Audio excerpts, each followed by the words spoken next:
Riding an ATV to me isn't just riding the ATV, it's who you're riding with. It's the memories that you make with your friends while you're out in the woods. I enjoy being out in the trails. You get to see some parts of the country you don't get a chance to see when you're driving in a car or necessarily hiking.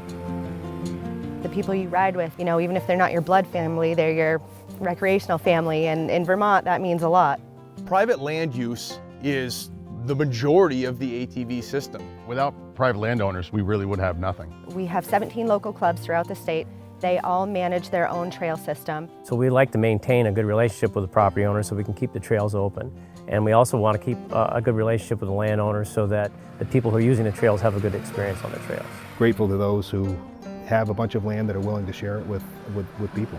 We try to treat land like it's ours and don't destroy it. When you're on any land, whether it's state or private, you've got to respect that land. It's so easy to lose permission to be on that land. You want to stay on the trails and don't venture off into their property without them knowing it. Obviously have permission to be on the trails. Gates are there for reasons. Many of those reasons may not be obvious to the rec user at that point in time.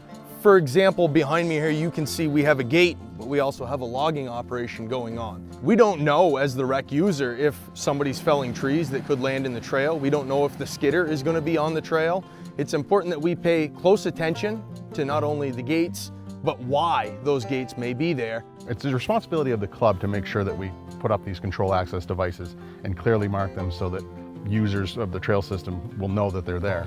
As a cyclist or a runner, you're relatively unprotected compared to someone on a motorized vehicle. I think it's important that everyone is reminded of the different uses that are allowed on the trail. And I think one of the things the access control points do is remind people of the allowed uses. You may have to open and close gates or chains that are across the trail systems behind you if they have livestock, or maybe the landowner wants to keep the trails gated. And it's important as a landowner to notify the public that they're there. Any signage that can be put in advance to warn people that are using the trails that there could be a gate or an obstacle ahead is great.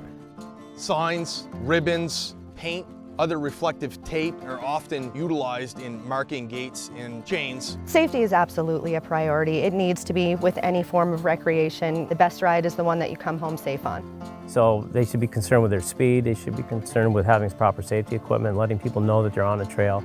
Make sure that your ATV is registered. You have to have the VASA sticker appropriate for the year, and make sure you've taken a safety class. The best thing you can do is visit vtvasa.org, and they try to post and make everybody aware of hazards that they may run into on rec trails.